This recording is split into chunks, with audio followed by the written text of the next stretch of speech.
Hits this dude square in the back. I can hear it like today. This dude looked like he was 8 feet tall and 300 pounds, bro, but moving like an Olympian. I can see the blade shimmering as he's running. He's screaming. I drop the flashlight, transition leash from right to left, on holster, and spray and pray. Blah, blah, blah. The call was a suicide by cop. Dude had left a suicide note, how he's gonna kill himself. He wants the cops to kill him. She calls 911. He's in the background screaming, "Get here! I'm gonna fucking kill you! Get here! End this fast!" Like all the classic buzzwords like he had picked that day. Very sad situation. We parked probably a quarter mile away at least to make the tactical approach. My dog was Zeke, my last dog. Very, very dangerous dog, man. He And what breed? German Shepherd. And he looked like his eyes were about this far. He looked like a crocodile, bro. It was a beast. Big head. Beast, fucking massive biter. So we're making our tactical approach to the crime scene, pitch fucking dark, suburban, rural environment. Just bushes and fucking trees and swampy shit. And so there is one street light that's giving off some ambient light into the driveway, right? So we make the approach to the house. We kind of stack up on that pole. The dude's sitting in a lawn chair just like you, legs crossed, but his arms are bracing his waist like this. The mother's on the phone saying he's got the knife. I'm the point of contact. I have the dog. I'm the point of contact. I'm talking to him by name. Ricky, I believe is his name. It's been many years. So I'm saying, Ricky, bro, we need to help you, but we got to make sure that you don't have the knife. He's mumbling some shit, bro. So the conversation's very short. He gets up and he walks away on a 45-degree angle, right? So he's walking into the darkness. He steps over a hedge into the neighbor's yard. Now, our protocol has been, and this is a national protocol, is that if the suicide people are not actively trying to kill themselves or other people, we let them be until they're approachable or containable. We've had calls, bro, where dudes are shooting up their fucking houses. We get the family out. We go 10-8, which means back in service.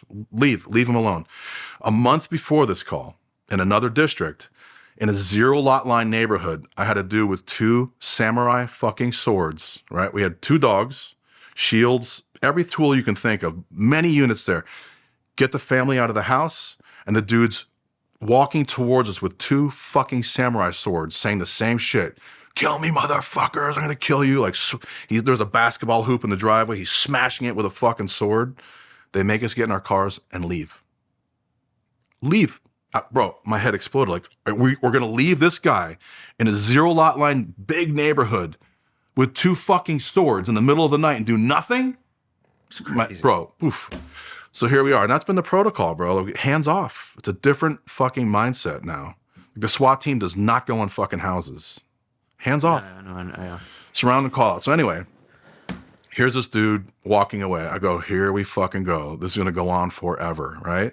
So he goes that way. The stack follows him. I break off to cover the front door of the house so he can't get back in. Yeah. So if he gets back in the house, hostages, barricaded, such a whole fucking other shit show. So I'm just as I get to the front door, the sergeant gives the order to hit him with a 40 millimeter less lethal, which for folks that don't know, it's like a projectile that's the equivalent of a 130 mile an hour fastball. It's incapacitating for most of the population. Hits this dude square in the back. I can hear it like today. Hits him in the back. He goes to the ground. And as the projectile goes off, I go, fuck, we own this dude now. So I break from the house. Zeke can kind of see this shit and hear it going on. He's dragging me towards that little hedge that the guy stepped over. It's probably like thigh high. And he's a fucking 95 pounds. And bro, when I talk about tactics, I'm a shit show. But another curse that I have is being ambidextrous. A really fucking bad habit. I'm left-handed, shooter. I had a really bad habit of holding a leash in my left and my flashlight in my right. Fucking bad habit. So I'm making my approach. Zeke's fucking dragging me like a bull. He sees this fucking shit. The guy goes down. As I get to the hedge line, he's charging directly at me. The stick is way off to the right, right? For whatever reason, he fucking picked me. This dude looked like he was 8 feet tall and 300 fucking pounds, bro, but moving like an Olympian, all right? I'm very big on visualization training. Like, I'm horrible with a gun, bro. My old man was a Wall Street type of suit cat, bro. I never shot a gun until I got in the academy. Because I write right-handed, they handed me right-handed shit. I couldn't hit anything, bro. I found out I was left eye dominant. They handed me some left-handed shit, and it got a little bit better. Like, going to the range was fucking boring, bro. Like, I know my weaknesses and strength. Like, I'm not a gun person. Like, in certifications, I'd fucking miss paper, bro, because I was so bored. Like, I'm like, whatever the fuck, right? I have to put up new paper and try again. But a high school baseball coach, I remember I used to play pro baseball. I was obsessed with that shit. Kids were out partying. I was training in my garage. A high school baseball coach taught me about visualization, where you can rehearse ranges of motion, scenarios, and things in your mind without actually physically going through the activity, like sitting in a chair. I do a lot of driving. I do a tremendous amount of visualization. Back then, it was fastballs coming in at 95 mile an hour, and it's got a little bit of a cut. I see the changeup. I see how I have to adjust my swing as the ball's coming in to make contact with it, like shit like that. Like, visualize all those scenarios. That same wackiness I applied into law enforcement. So as I'm patrolling, looking for these motherfuckers, I'm constantly thinking, I'm going to pull this car over. He's going to pop out passenger side with an AK. What do I do? He bails. Multiple occupants. What do I do? I would see this shit in my mind. I saw this shooting in my mind 1,000 times before it happened. And we talk about manifestation. We talk about putting things to the universe. No matter how you feel about shit, I'm a firm believer in that. And maybe I brought this into my world, bro, because it went into an out-of-body experience. I'm not bullshitting you. I'm not trying to give you hippie bullshit. It happened. So this dude's charging me.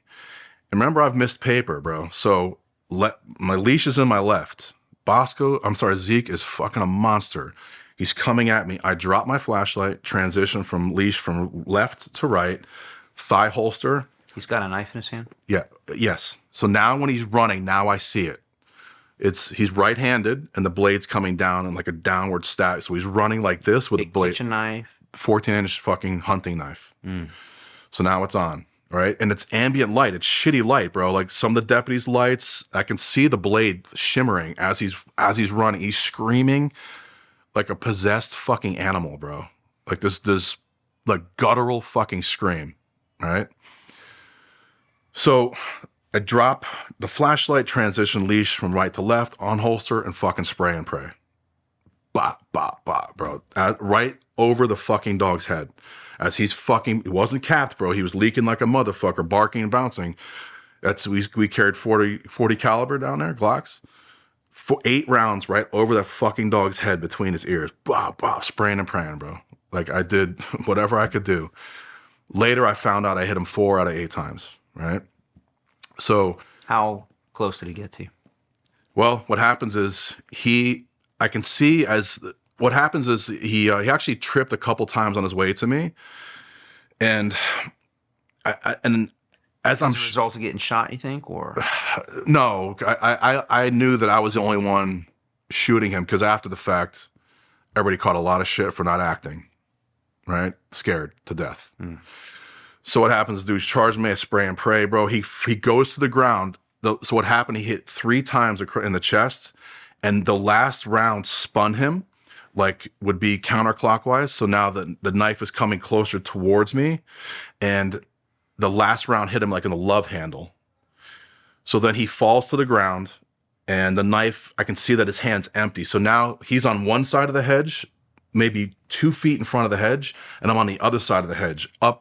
The dog and me are up against the hedge, so as close from me to you. Feet, 3, 4, few feet, 5 feet maybe. I don't even. So he falls, all but right in front of you. All right in front of me, and I can see that now his hand is empty. I don't know where the knife went. He's still flopping around, bro. He's still ambulatory. There's movement. I holster. I say, "Let me see your hands." Give a couple of announcements. Non-compliance. I send the dog. Dog jumps over the hedge, and he's wearing like this, like a nylon kind of windbreaker.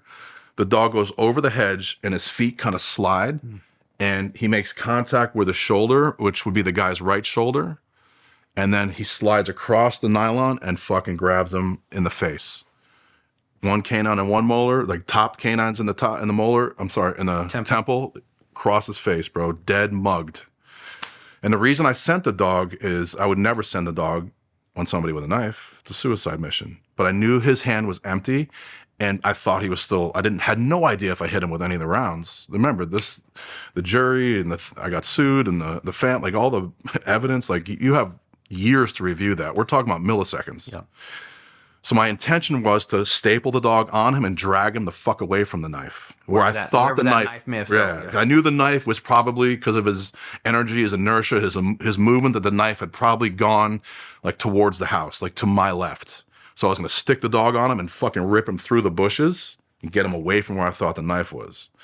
As the dog sticks him in the face, and we're talking about a fucking, like Zeke broke bones on people several times in the street, bro. This is a serious savage motherfucker. He sticks him in the fucking face, and still I remember this is happened split second. He slides off the shoulder, hits the face. I still set the hook like I'm gonna drag the motherfucker.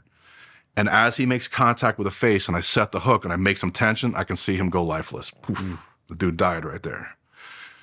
So I go up, get the dog off, and I get the dog off, and because the deputies are all to my right, I go across the guy, get the dog off, and now I'm back towards like the neighbor's house. So the bad guy's house is here, neighbor's house there, bad guy and deputies, right? Pull the dog out, and I see the fucking knife exactly where I thought it was, right? So they come in, protocol, handcuff him, I direct him into the knife.